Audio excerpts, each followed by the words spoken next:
महाराष्ट्र माझा मराठी न्यूज प्रस्तुत करता Sunfriend power solar solution private limited.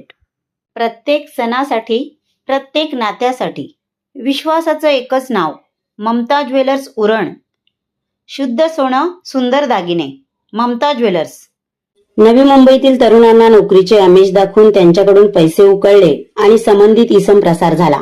नवी मुंबईतील तरुणांची फसवणूक झाली होती, म्हणून त्यांना न्याय मिळवून देण्यासाठी सामाजिक कार्यकर्त्या व पत्रकार प्रिया सरोदे या तुर्बे पोलीस ठाणे येथे तक्रार दाखल करण्यासाठी गेले असता त्यांची तक्रार न करता त्यांना खोट्या गुन्ह्यामध्ये अडकून गुन्हा दाखल करण्याची पोलीस अधिकाऱ्यांकडून धमकी देण्यात आली व त्यांना अपमानास्पद वागणूक देण्यात आली। या सर्व प्रकारामुळे तुर्बे पोलीस ठाण्याचे पोलीस अधिकारी यांच्या विरुद्ध जन आक्रोश मोर्चा 8 मे 2026 रोजी छत्रपती शिवाजी महाराज चौक, वाशी, नवी मुंबई येथे आयोजित करण्यात आला होता। परंतु नवी मुंबई पोलिसांनी हे आंदोलन स्थगित करण्यास भाग पाडले व 14 दिवसांच्या आत आम्ही कारवाई करू असे आश्वासन देऊन आंदोलन स्थगित केले होते। पाहूया सविस्तर बातमी। नमस्कार, मी कांतीलाल पाटील, महाराष्ट्र माझा मराठी न्यूज। आता आपण डीसीपी ऑफिस वाशी येथे आज 8 मे 2026 रोजी पत्रकार प्रिया सरोदे यांची तक्रार दाखल करून घेत नव्हते, त्याबद्दल त्यांनी आज जन आक्रोश आंदोलन केला होता। परंतु डीसीपी ऑफिस मध्ये डीसीपी अधिकारी त्यावेळी आंदोलन थांबवले। नेमकं काय मॅटर आहे ते आपण त्यांच्याकडनं जाणून घेणार आहोत। सर्वांना सस्नेह नमस्कार, जय भीम, जय शिवराय। नमस्कार। नमस्कार। आज जे तुमचं आंदोलन होतं ते स्थगित झालं, काय नेमकं कारण आहे? आमच्या आंदोलनाला डीसीपी साहेब इथले जे आहेत त्यांच्याकडून आंदोलनाला स्थगिती मिळालेली आहे।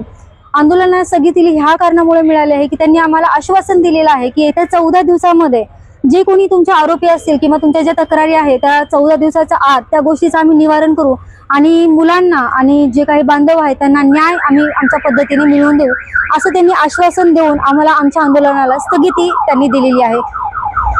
नेमकं मॅटर काय होतं, म्हणजे स्टार्टिंग पासून ते आतापर्यंत जे काही घडलेलं आहे ते सविस्तर आम्हाला सांगा। मॅटर असं आहे की आपल्या नवी मुंबई शहरामध्ये शिपिंग मरीन सर्व्हिसेसच्या कंपन्या भरपूर प्रमाणामध्ये वाढलेल्या आहेत आणि त्या शिपिंग कंपन्या ह्या विदाऊट RPSL लायसन्स, म्हणजे त्यांच्याकडे कुठलाही परवाना नसतानाही ते लायसन्स इलिगल पद्धतीने मुलांना जॉब देणं आणि आपल्या महाराष्ट्रातून बाहेरच्या देशामध्ये त्यांना पाठवणं आणि त्या ठिकाणी त्यांना ज्या पोस्टवरती पाठवले त्या ठिकाणचे कामं न करता इतर पोस्टवरती ते कामं करून घेतात आणि त्याचबरोबर काही मुलांना जॉब लावूनच देत नाही, त्यांच्याकडून फक्त पैसे उकळले जातात आणि त्याच्यानंतर त्यांचं ऑफिस बंद करतात आणि मुलांचे पैसे त्यांच्याकडे कायम अडकून राहतात। असे बरेच विद्यार्थी आणि मुलं आपल्याकडे आहे जे ह्या गोष्टीचा आक्रोश करतायत आणि आपल्याकडे न्याय मागतायत।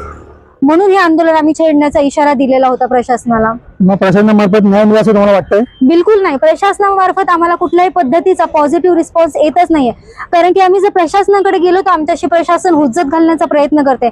एक महिला पत्रकार म्हणून मी एका ठिकाणी गेली होती, त्यांच्या स्टेशनमध्ये त्यांनी वरिष्ठ सिनियर आहेत त्यांनी माझ्याशी हुज्जत घातली, मला अपमानास्पद वागणूक दिली।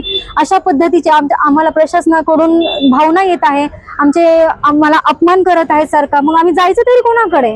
मग पुढे तुमची प्रोसिजर काय असेल? आमची प्रोसिजर अशी आहे की आपल्या जे महाराष्ट्राचे मुख्यमंत्री तसेच गृहमंत्री फडणवीस साहेब यांच्याकडे जाऊन हे जे सगळं प्रकरण आहे नवी मुंबईमध्ये चालणारे हे इलिगल पद्धतीचे जे प्रकरण आहे त्यांना सांगणं आणि त्यांच्याकडून न्याय मिळवून घेणं हे एक आमचं पुढचं पाऊल असेल। जरी त्यांच्याकडून आम्हाला न्याय मिळणार नाही तर मग आम्हाला शेवटी आमचा पर्याय राहील की आम्ही जे सगळे तरुण बांधव, पत्रकार बांधव, आमची वकील संघटना, आमचे जे बाकीच्या सगळ्या संघटनांचा तर तसं आम्हाला पाठबळ मिळालेलंच आहे, आम्ही सगळ्या संघटना रस्त्यावरती उतरून ह्या प्रशासनाच्या विरोधात आक्रोश मोर्चा काढू, जेणेकरून आम्हाला खरंच न्याय मिळालाच पाहिजे। ह्या हेतूने आमचा हा पुढचा मोर्चा असणार आहे। ज्या सामाजिक संघटना महाराष्ट्रामधल्या त्या सर्व तुम्हाला सहायता मदत करते असं तुम्हाला वाटतं? हो, त्यांनी आम्हाला सगळ्यांनी, कारण की अन्याय प्रत्येकावरती झालेला आहे। एकावरती झाला असं तर ठीक होतं, पण अन्याय प्रत्येकावरती झालेला आहे। का अन्याय करण्यासाठी ह्यांना अधिकार दिलाच कोणी? जर आम्ही ह्या महाराष्ट्रामध्ये लोकशाही अजूनपर्यंत जिवंत आहे आणि ही लोकशाही आम्ही जिवंत ठेवण्याचंच काम करत आहोत। आमच्या बांधवांना, आमच्या विद्यार्थ्यांना, आमच्या मित्र सगळ्या संघटनेला सगळ्यांना आम्हाला न्याय मिळालाच पाहिजे, त्या हेतूनच आम्ही काम करण्याचा प्रयत्न करत आहोत।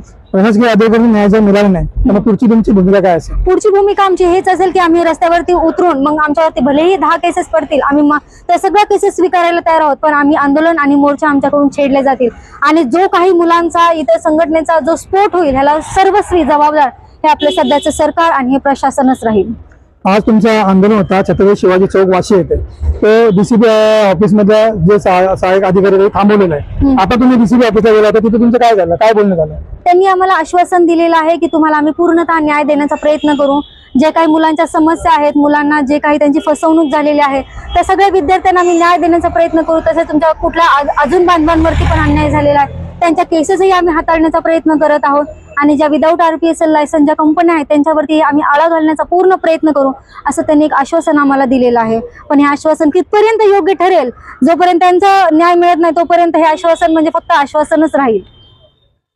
मग न्यायासाठी तुम्ही मग पुढची प्रोसिजर काय करणार? न्यायासाठी हीच आमची पुढची प्रोसिजर असेल की आम्ही जे आमचे उपमुख्यमंत्री असतील, एकनाथ शिंदे साहेब असतील किंवा आमचे मुख्यमंत्री असतील, त्यांना जाऊन हे सगळे आम्ही प्रकार सांगणार, त्यांच्याकडून आम्ही मदत घेणार. जर त्यांच्याकडूनही मदत मिळाली नसेल तर आमचा पुढचा मार्ग आहे की आम्ही सगळी तरुण पिढी रस्त्यावरती उतरून मग पुढे जे होईल ते त्याला सगळं प्रशासनच जबाबदार राहील. धन्यवाद. धन्यवाद. आताच आपण पत्रकार PR सरोदे यांची आपण मुलाखत घेतली. त्यांचे आपण जे विचार होते आपण ऐकले. त्यांना प्रशासकीय अधिकाऱ्यांमार्फत त्यांना न्याय मिळावा हीच मी इच्छा व्यक्त करतोय. कांतीलाल पाटील, महाराष्ट्र माझा, मराठी न्यूज. ह्या चॅनलला लाईक करा, सबस्क्राईब करा आणि पाहत रहा महाराष्ट्र माझा मराठी न्यूज.